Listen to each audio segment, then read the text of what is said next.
C'était il y a quelques semaines, le 30 novembre dernier, la journée de commémoration de l'expulsion et de l'exode des Juifs des pays arabes et d'Iran, journée décrétée par l'État d'Israël depuis 1947. Une date qui n'a pas été choisie au hasard, puisqu'elle correspond aux émeutes anti-juives qui avaient éclaté à Aden au Yémen au lendemain du vote de l'ONU sur la partition de la Palestine mandataire.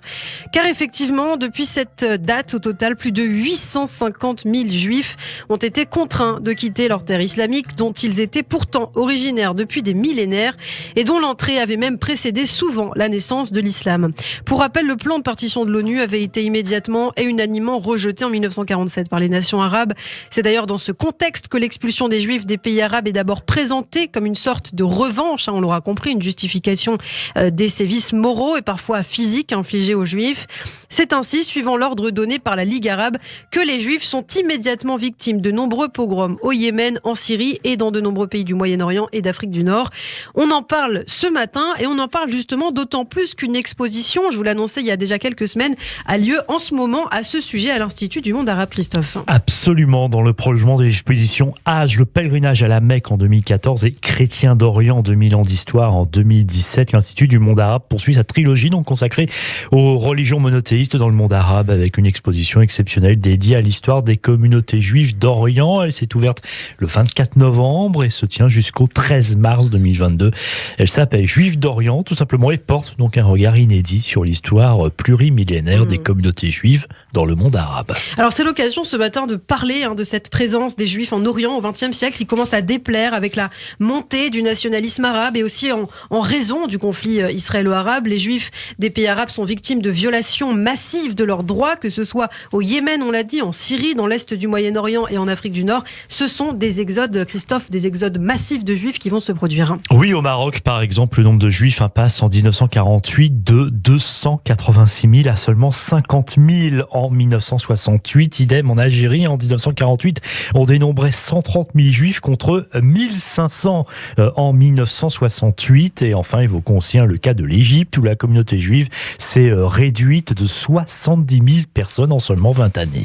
Et celui qui explique le mieux cet exode des Juifs des pays arabes, c'est l'historien Georges Bensoussan, bien sûr qu'on connaît bien. Pour lui, le grand déracinement des Juifs en terre arabe n'est pas le seul fait de la haine antisémite, mais aussi la conséquence de l'esprit d'émancipation des Juifs réalisé tout au long du XXe siècle. Absolument, émancipation qui passe par l'école, mais aussi par la loi, et souvent doublée d'une occidentalisation liée au processus colonial. Pour Georges Bensoussan, pour les minorités juives des pays arabes, les colonisateurs malgré tout étaient perçus comme des libérateurs d'un statut d'oppression dont ils étaient victimes, car pendant très longtemps, les Juifs étaient soumis au droit musulman, droit qui établissait alors une infériorité du Juif dans la société arabe. Oui, dans le système économique du monde arabe, il faut le rappeler, le Juif était en effet considéré comme un dhimmi. Vous connaissez certainement ce mot, le dhimmi qui devait à l'époque notamment payer un impôt particulier, la dima, à la société. On imagine donc par conséquent que l'émancipation spirituelle physique de la communauté juive paraît insupportable aux yeux du monde musulman à l'époque. Comment va se manifester cette hostilité ? Eh bien, on peut réellement parler d'un véritable nettoyage ethnique par la peur. Il n'y a pas eu d'expulsion, sauf en Égypte, mais une incitation au départ par cette peur, justement, quasi constante, par le chantage, par les pressions. Et on a rendu la vie difficile aux artisans et aux commerçants. En fait, on a tout fait, tout simplement, pour les faire partir. Dans la majorité des cas, les Juifs ont vu leurs biens saisis par l'État aussi. Une spoliation difficile à calculer aujourd'hui. D'ailleurs, même, on peut le dire tabou, mais immense, probablement équivalente à plusieurs milliards de dollars. Oui, et ces spoliations ont été très importante, en particulier en Libye, en Syrie et en Égypte, mais c'est surtout en Irak que la spoliation a été la plus importante, car on ne le sait peut-être pas, mais la communauté juive d'Irak était autrefois perçue comme la plus riche du monde arabe. Oui, les Juifs irakiens ont vu leurs biens bloqués, y compris leurs comptes bancaires, pour dire ils n'ont pu souvent partir de leur pays qu'avec 50 dollars en poche. Des pillages ont été menés, des Juifs ont été enlevés par la police et libérés en échange d'une rançon. On a même vu des femmes se faire dévaliser leurs bijoux à l'aéroport à leur départ.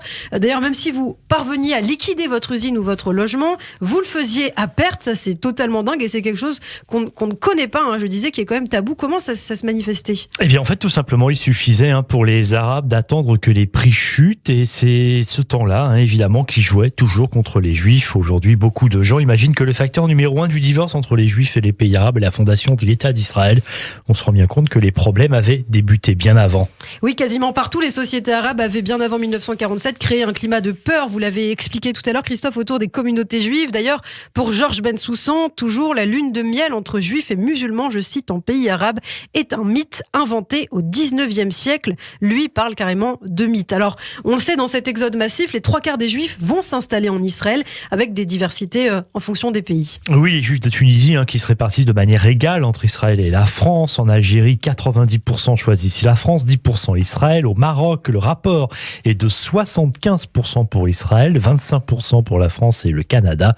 De leur côté, les juifs irakiens rejoignent Israël, même si certains partiront ensuite vers l'Angleterre. En fait, de manière générale, les plus pauvres allaient en Israël, d'ailleurs, connaissant de graves problèmes d'intégration.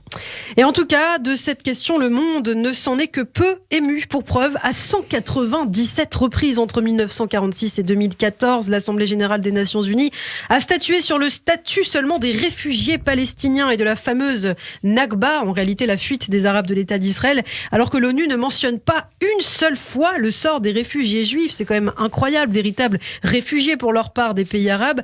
Un film parle de tout cela, en tout cas si cela vous intéresse, il s'agit des Réfugiés du silence, film de Pierre Réhoff sorti en 2003 et disponible d'ailleurs sur YouTube dans son intégralité, documentaire qui met en avant les témoignages trop rares de nombreux réfugiés juifs des pays arabes, notamment de l'essayiste juive égyptienne, auteur de Rabia Batyor. Et puis autre élément de documentation, un excellent livre, très bien, documentaire de Paul Fanton et David Littman, L'exil au Maghreb, la condition juive sous l'islam de 1148 à 1912. Alors on parle de cet exode des Juifs d'Orient, on revient à ce qui se passe en ce moment en France, cette exposition qui se tient jusqu'au mois de mars prochain à l'Institut du monde arabe. Avant cet exode de Juifs, il faut le dire, il y a eu aussi une période très riche intellectuellement pour les Juifs dans les pays arabes. Et vous l'avez dit, c'est à l'Institut du monde arabe que l'on peut donc en apprendre plus, une approche chronologique, thématique des événements, du pourtour méditerranéen jusqu'à l'Euphrate, en passant par la péninsule arabique. L'exposition explore les multiples facettes de la cohabitation, souvent critiquée. On vient donc d'en parler entre juifs et musulmans, des premiers liens tissés entre les tribus juives d'Arabie et Mohamed, à l'émergence des principales figures de la pensée juive durant les califats médiévaux, du côté de Bagdad, de Fès, du Caire ou encore de Cordoue. Et puis de l'essor des centres urbains juifs au Maghreb et dans l'Empire ottoman, aux prémices de l'exil définitif des juifs du monde arabe, comme on vient de le dire. Ainsi, nous dit l'Institut du monde arabe dans sa présentation de l'exposition, à la lumière de cette mise en perspective historique inédite, elle s'attache à faire rayonner et à préserver la mémoire d'un patrimoine d'une formidable richesse. Il y a quand même des choses à voir, Christophe. Oui, grâce à des prêts d'œuvres issus effectivement de collections internationales de France, d'Angleterre, de Maroc, d'Israël, d'États-Unis ou encore d'Espagne. Et l'Institut du monde arabe présente des œuvres inédites et une grande variété de formes, de l'archéologie, des manuscrits, des peintures, des photographies, des objets liturgiques et du quotidien, et enfin des installations audiovisuelles et musicales. Et une exposition que l'on peut voir donc à l'Institut du monde arabe jusqu'au mois de mars prochain. Merci beaucoup, Christophe Dard. Tout de suite, c'est le rappel des titres. Radio J, le 6-9, il en a fait radio.